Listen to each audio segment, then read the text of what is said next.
Hi, it's Michelle. Welcome back to my channel. If you're new here, my name is Michelle. I make videos about books. Please hit the subscribe button. It really helps my channel grow. Today is another mood reading vlog. I got absolutely great feedback about this mood reading vlog, and so like I said, here's another one. Like the first one, I don't know how many books are going to be in this vlog, just whatever I can shove in here, I guess. But I am reading a book and I was like, why don't I start this vlog? So I'm reading A Welcome Reunion by Lucinda Berry. This is a short story sequel to The Perfect Child. I have a vlog with that in there and I'll put it up, whatever side that is. It's where I read Kindle Unlimited thrillers. So this is technically an ARC. I think it comes out next week for everyone on KU, but I got an ARC of it. I didn't even know that you could get ARCs of KU books, but apparently you can. So we are 13 years after the events of The Perfect Child, and The Perfect Child ends on a cliffhanger, which was like, people either love it or hate it. I personally did not mind it, but like people absolutely hate it, which I get. So with The Perfect Child, we are finding out about what happened with the Bauer family and Janie after it. What I know 25% in is that Janie is 18 now and she has changed her name and she has come out with a tell-all book about what like her experiences with being a complete absolute monster. And so what I know is that she is trying to make amends, but Hannah, who was like her mother for all purposes of this, does not want to do like anything with her, which hard same.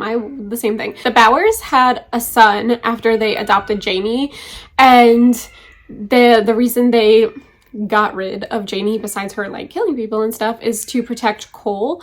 So now it's just come to our attention that Janie and Cole are talking to each other, which is super bad, super bad, very bad. And they just said that Cole, who was 3 months old when Janie left, didn't even know about her. So like a lot of stuff is going on. I think this story is 86 pages, so I might only do 2 updates for this book because I feel like since it's so short, I don't want to give away the whole book. So my initial thoughts are, I'm so glad to be back in this creepy world with Janie. I absolutely hate her. And then I'll come back and give my final review for this. But I saw a lot of people reading this who had never read The Perfect Child, and you just can't. You have to read The Perfect Child in order to read A Welcome Reunion, or else nothing will make sense. So like, don't even bother with this if you haven't read The Perfect Child. And also I recommend The Perfect Child. Okay. Hey, I finished A Welcome Reunion by Lucinda Berry, and I'm only gonna give it 3 stars, and I'm gonna tell you what. I would have really preferred a full-length novel instead of a short story. It was less than 100 pages. It was 82 pages, which is nothing. So basically, like I said in my first clip, we're 13 years after the events of The Perfect Child. And I just feel like if it were a big book, then we could have gone into so much of like what happened to the family after Janie left, and like what Janie, like they said some stuff that Janie was doing while she was in these facilities, but not enough. And then the ending felt like another cliffhanger. So not only was the first book a cliffhanger, but the second sequel short story was also a cliffhanger. So it was like not very satisfying. So I don't know, it wasn't my favorite. It was 3 stars. So I don't know what I'm reading next. Stay tuned. Okay, so I am going to be cheating a little bit with this one. Technically, this is a required read for August because I am a co-host for Sav from Riveting Reads book club, but I really want to put this book in a video. So this is the video I'm putting it in. We are reading Night's Edge by Liz Karen. This is a vampire story. It's horror. I am super excited about this. And like I said, I just want to vlog this one because I think it's going to be really good. And this is honestly the only video I can think of putting in. So we're going to pretend that I'm mood reading Night's Edge. Basically, I kind of am mood reading it because like I have all month to do it. And this is just the perfect time. Like my audiobook isn't due back for 2 weeks. And normally I wait until the audiobooks are due back in 3 days to start a book. So starting this now, super, super excited, and I'll let you know about it. I feel like it's not getting a lot of buzz, but like it's been on my radar for a while, so I'll let you know what it's about. Very excited. So I am 30% into Knight's Edge and I'm not even 100 pages in yet, so that's good. But we are following Mia in two timelines. In 2010, when her mom is turned into a vampire, and then now in 2023, when Mia is 23. And it's really complicated. So vampires are called Saras, and they can like live out in the world, but if they get caught, then they are taken to these centers. So Mia and her mom are in Tucson, just like laying low pretty much. Like Mia has a job at a bookstore, but like her mom can't go out in the daylight, so she only works at night. I think she owns a restaurant. I don't know how she was able to do that. I haven't gotten there yet, but so she only goes out at night. But in the 2010 timeline, we are following her mom was turned into a vampire by this dude who murdered her, like stabbed her, and then was like, oh shit, and turned her into a vampire. So that was crazy. And he's a really, really bad dude, and now I think he's back in the picture in 2023, and that's really the gist of it. Also, I think that this could be sapphic, which I did not know, but am very excited about. So I feel like I'm 30% in. I'm still trying to figure out kind of what's happening, but this world is really cool. It's super modern. Like she keeps talking about a Facebook group where like people talk about Saras and stuff. But yeah, I'm really liking this so far. I knew that it was about vampires, but I didn't know anything else. Also, when I put this as reading on Goodreads, this is going to be a series, so I'm hoping that I really like this one and I can continue on with the series. But I feel like the whole the vampire lore in this one is really cool, and the way that Mia's mom is able to like stay alive is Mia gives her own blood like every other day, which reminds me of Vampire Academy. Please let me know if you've read that. Classic. But yeah, this is good so far. It's different than what I was thinking it was going to be, and if it's sapphic, then I'm definitely down. I am 70% into Knight's Edge. I don't know. So it's two timelines, which I think I said before. 2010, when her mom gets the Sara disease or turns into a vampire, and then present day. And I'm not really liking either, to be honest with you. And also, it wouldn't be me if I didn't talk about it, but I hate this audiobook. The narrator is so monotoned that like I could fall asleep. And I am still like following along in the book, but I could just like drop off and fall asleep because they are not doing anything for me personally. I don't know. I feel like the story could be good, but maybe it's the way it's written. Like right now, this feels like a solid 3-star book, which there is nothing wrong with that, but I was just expecting more from this one, I guess. I don't know. I love vampire books, but this one, it's kind of not hitting. I don't know. I finished Knight's Edge. Here is where I'm conflicted. I did rate it last night and gave it 3.5 stars, which I still think is right, but that's 4 stars on Goodreads because, you know, Goodreads doesn't do half stars, fuck. And I feel like 4 stars is too many, but like if I put 3 stars, that's not enough. But the end of this book, like the last 50 pages is where everything happened. There was so much action, and like literally everything happened in the last 50 pages, which made it so interesting and like really gruesome. And I loved everything about the last 50 pages, but I just wish the like 150 pages rest of this book was like the last 50 pages. So technically this is 3.5 stars. I think I'm going to keep it for now, mostly because I love this cover, but it ends like it just ends. And there is a sequel. I think it comes out next year. I can't remember what it's called, but I will be trying that. I don't know if I'm going to buy it, but I would really, really like to try it. So 3.5 stars for Knight's Edge. I'm super interested to see what Sav and Riley have to say about this, because I don't think it's what we were expecting it to be. It's like, it's horror, but it's like not like that. I don't know how to describe it. I will hopefully put a clip of our discussion here so you can see what we all thought about it. But me personally, I think I was just expecting something else. I'm not really sure. But 3.5 stars for this. I am 29% into The Love Hypothesis. This is a reread. I am buddy reading this with Monica. I am obsessed with this. I credit The Love Hypothesis for getting me into rom-coms and romance. So I am having a great time rereading this. There are scenes, like I read this 2 years ago, I think. There are scenes in this that I remember vividly, and I don't remember anything about any book ever. That's just how I am. But with this one, I remember everything. I remember the pumpkin spice lattes. I remember her sitting on his lap. That's the chapter that I ended with, her sitting on his lap at like a lecture, which just like, what the fuck? I absolutely love this book, and I am like giddy with excitement that I am rereading this because it is like, I don't care what you say. I love this book. Absolutely love this book. But we are following Adam and Olive, and they are fake dating so that Olive can let her friend know that she is over her ex who wants to date him, and Adam needs funding and they think that he's a flight risk, so they're fake dating. And fake dating is my favorite trope, and I think it's my favorite trope because of this book.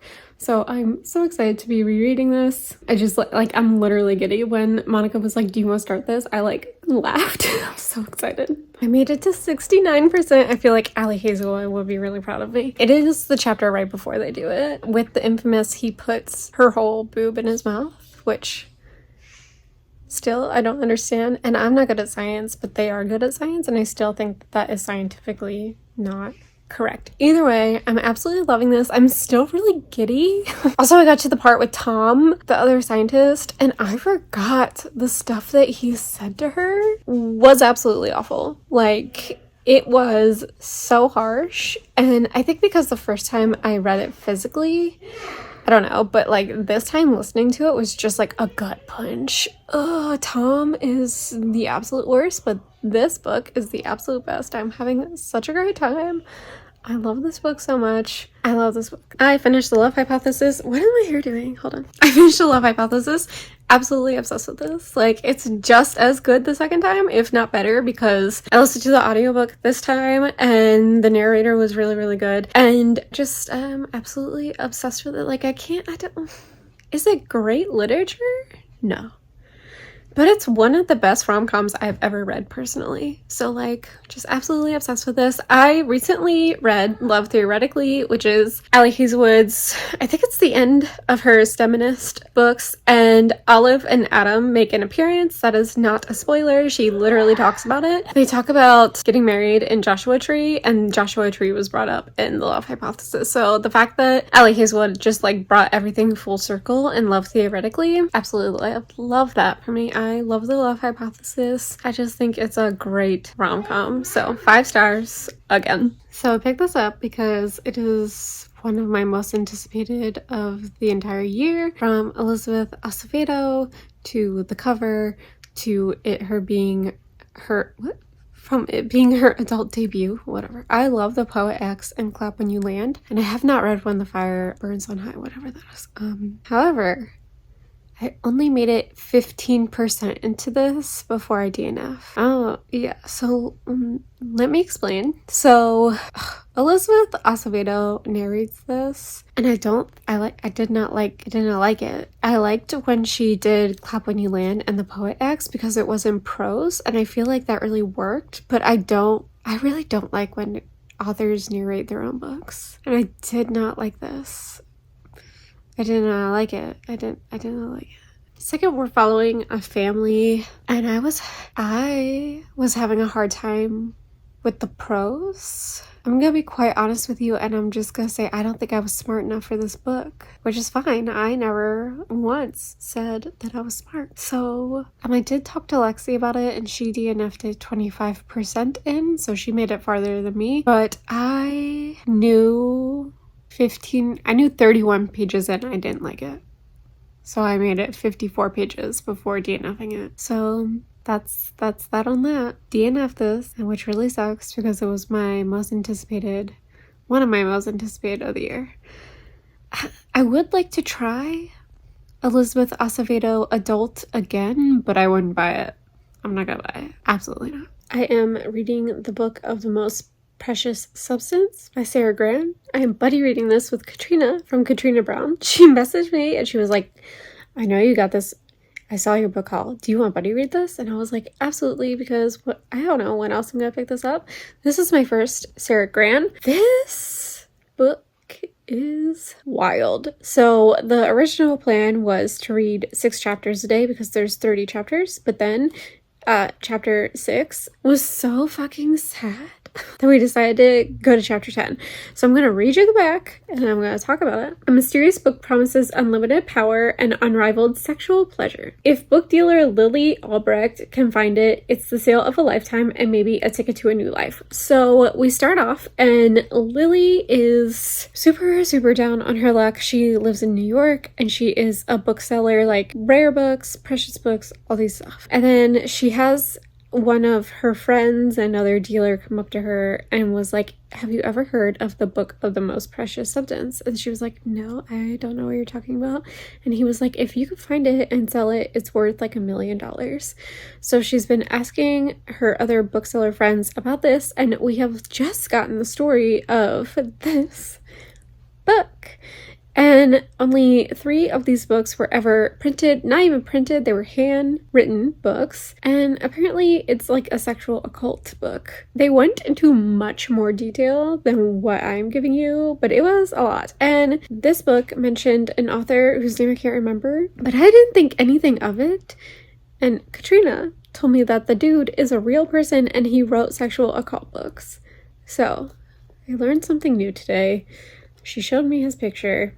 So as far as the book is going, I'm absolutely loving this. I have not read a Sarah Gran. I know that Come Closer is like a possession book or something that I would really like to read. But I don't even know how to describe, like, I don't know how to, is this horror? Is sexual horror?